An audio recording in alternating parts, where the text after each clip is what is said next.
ہمارا آج کا موضوع ہے تدوین اور تدوین کے اصول۔ تدوین اگر ہم اس کے لغوی معنی پر نظر دوڑاتے ہیں تو جمع کرنا،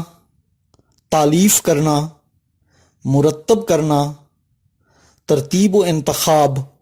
یعنی اس قسم کے لفظ استعمال ہوتے ہیں۔ لیکن اگر ہم اس کے اصطلاحی معنی کو دیکھتے ہیں تو یہ ایک ادبی اصطلاح ہے۔ تحقیق کی اسے ایک شاخ کہا جا سکتا ہے۔ مختلف نسخوں اور مخطوطات کے ذریعے متن کو درست کرنا، متن کی تصحیح کرنا۔ اس میں عام طور پر تو مخطوطات کا تذکرہ آتا ہے، لیکن مخطوطات کے ساتھ شائع شدہ کتب کی تدوین یا پھر تدوین کے لیے لکھے گئے مقالات بھی ہمارے سامنے اصطلاحی حوالے سے موجود رہتے ہیں۔ بہرحال تدوین کا لفظ ظاہر ہے کہ مختلف معنی میں استعمال ہوا ہے۔ تو اگر ہم یہ دیکھتے ہیں کہ یہ تمام جو ممکنہ مطبوعہ ہیں یا خطی نسخے ہیں، ان کی تدوین جو اس انداز سے کی جاتی ہے اور جو طریقہ کار اختیار کیا جاتا ہے وہ عام طور پر دو طرح سے ہوتا ہے۔ ایک طریقہ یہ ہوتا ہے کہ کسی ایک نسخے کو اساسی نسخہ بنا کر اسے متن میں جگہ دی جاتی ہے اور دیگر نسخوں کے اختلافات کو حواشی میں جگہ دے کر ایک نیا نسخہ سامنے لایا جاتا ہے۔ اور یہ عام طور پر اس وقت ہوتا ہے جب ہم صرف خطی نسخے کی بات کر رہے ہیں، اور جب مطبوعہ نسخے کی اگر ہم بات کریں گے تو اس وقت بھی اگر ہم مختلف ایڈیشن ہیں تو اس میں سے کوئی ایڈیشن ہم لے سکتے ہیں، اور اس میں جو اگر کوئی اختلاف ہے تو اس اختلاف کو ہم متن کی بجائے اس کی حاشیہ میں اس کو شامل کر سکتے ہیں۔ بار بار بات متن کی آ رہی ہے تو یہ بھی سوال پیدا ہوتا ہے کہ متن کیا ہے؟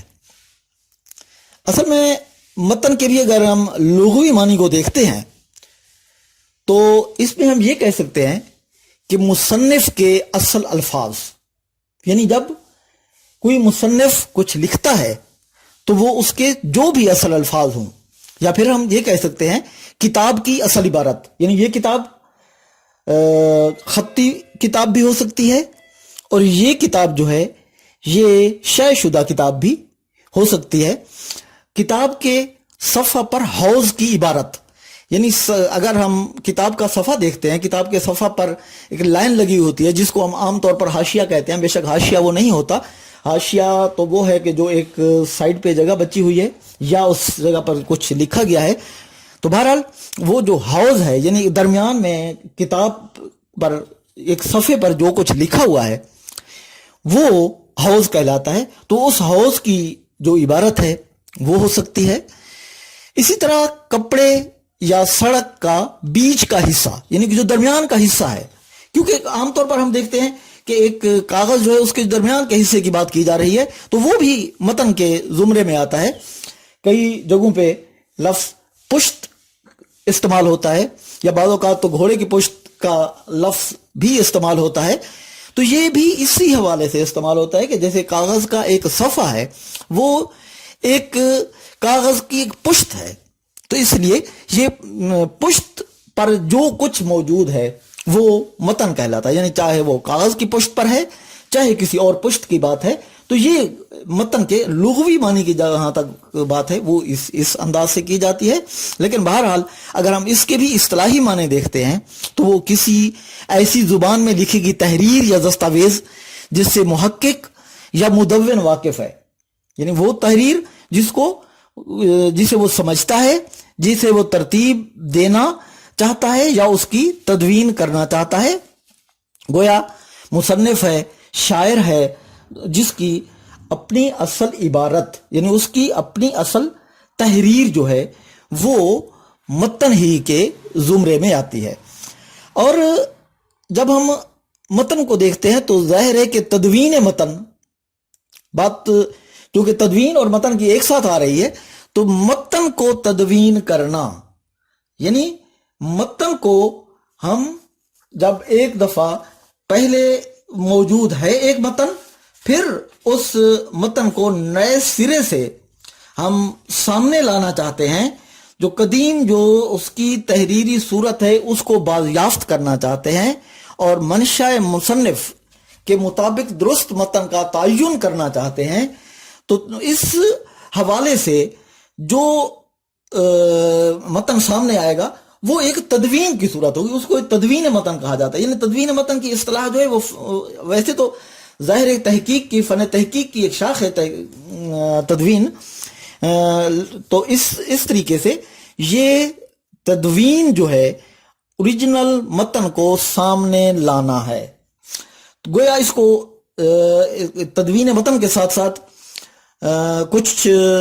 ہمارے ماہرین نے اسے ترتیب متن کا نام دیا ہے، کچھ نے متنی تنقید کا نام بھی دیا ہے. خاص طور پر ڈاکٹر تنویر احمد علوی، انہوں نے اسے ترتیب متن بھی کہا ہے، اور ڈاکٹر خلیق انجم کی ایک کتاب بھی ہے اور انہوں نے تدوین متن کو متنی تنقید کا نام بھی دیا ہے. تو بہرحال یہ جو تدوین متن ہے، یعنی تدوین، جہاں ہم صرف تدوین کی بات کرتے ہیں تو گویا اس کے اصل معنی جو ہے وہ تدوین متن ہی ہے، یعنی متن کو اصلی معنی میں، اصلی شکل میں سامنے لانا. اب ڈاکٹر گیان چند جو ہیں انہوں نے تدوین متن کے حوالے سے اس کو 4 بڑے زمروں میں تقسیم کیا ہے، 4 دھاروں میں تقسیم کیا ہے. وہ یہ کہتے ہیں کہ متن جو ہے جس کی جو تدوین کی جاتی ہے اس میں پہلے نمبر پر تو یونانی اور لاطینی نسخوں کی تدوین ہوئی تھی، پھر وہ سنسکرت متون کی تدوین کی بات کرتے ہیں، متن کی جمع جن متون ہے تو سنسکرت متون کی تدوین کی بات کرتے ہیں. اس کے بعد وہ انگریزی ادب کی تدوین کا تذکرہ کرتے ہیں، اور اس کے علاوہ پھر وہ عربی، فارسی اور اردو روایت کا تذکرہ بھی کرتے ہیں، کیونکہ ہمارا تعلق صاف ظاہر ہے کہ زیادہ تر اردو سے ہی ہے، اور اردو جو ہے یہ زیادہ اس کی جو تدوین کا جو سلسلہ ہے زیادہ تر تو فارسی ہی سے ہم متاثر ہوئے ہیں، فارسی ہی کے طریقہ کار کو ہم نے اپنایا ہے، اور فارسی کے ساتھ ساتھ عربی بھی، یعنی عربی فارسی کی جو روایت ہے یہ اسی کو ہم نے آگے بڑھایا ہے، کیونکہ یہ روایت، اردو کی روایت اتنی مستحکم پہلے نہیں تھی. ان زبانوں کی جو قدیم تحقیق میں تدوین متن کے حصے جو شعبے پائے جاتے ہیں، وہ جو فن ہے اسی کے جو اصول ہیں، انہی اصولوں کو ہم نے سامنے رکھا ہے، اور انہی کے مطابق ہم اردو کی جو تدوین کرتے ہیں وہ عام طور پر فارسی ہی کی تدوین کو سامنے رکھ کر ہم تدوین کر رہے ہوتے ہیں. تو اس طرح یعنی کہ یہ تدوین جب ہمارے سامنے آتی ہے تو ہم یہ دیکھتے ہیں کہ یہ تدوین جو ہے اس میں مخطوطات کے ساتھ ساتھ مطبوعات کا تذکرہ بھی آتا ہے، اور ان مطبوعات ہوں یا مخطوطات ہوں یا بہرحال مقالہ جات بھی ہوں، کیونکہ مقالہ جات بھی اب تدوین کے حوالے سے سامنے آ رہے ہیں، اسی زمرے میں ہمارے سامنے آتے ہیں کئی مقالہ جات جو ہیں، کوئی ایم فل کے، کوئی پی ایچ ڈی کے، ایم اے کے بھی، تو یہ تدوین کر کے سامنے لائے جاتے ہیں. اس میں ہم عمل تدوین کا اگر تذکرہ کریں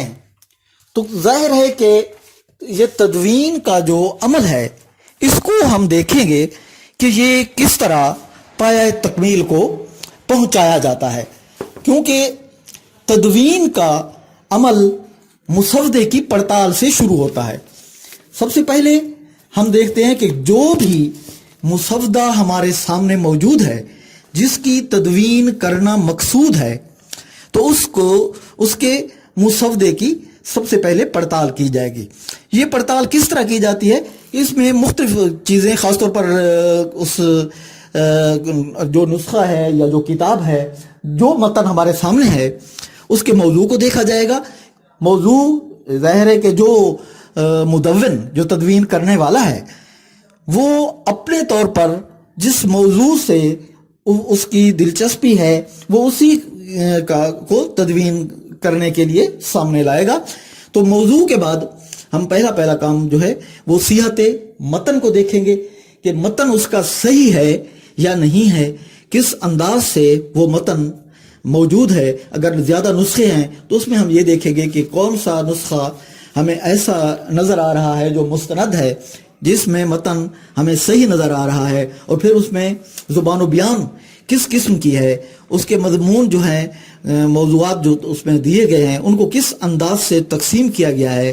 کیا اس میں جو عنوانات دیے گئے ہیں اس کے کوئی ذیلی عنوانات بھی دیے گئے ہیں یا نہیں دیے گئے ہیں۔ تو اس طرح یہ مسودے کی ایک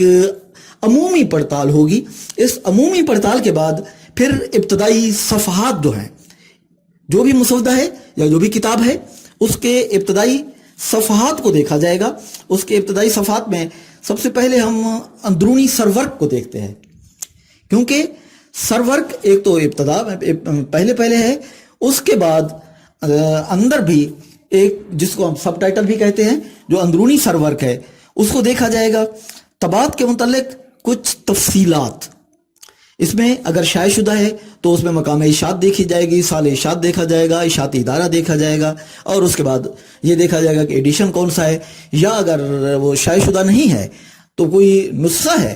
تو اس میں یہ دیکھا جائے گا کہ وہ نسخہ کس نے لکھا ہے، کب لکھا ہے، لکھنے والا کون ہے، اس کی کیا اہمیت ہے، اور اس کے ساتھ یہ مختلف تفصیلات جو ہوتی ہیں یہ ابتدا میں ہمارے سامنے آتی ہیں۔ پھر عام طور پر یہ ہوتا ہے کہ جو بھی کتاب ہے، جو بھی مسودہ ہے، اس کا کوئی نہ کوئی انتصاب بھی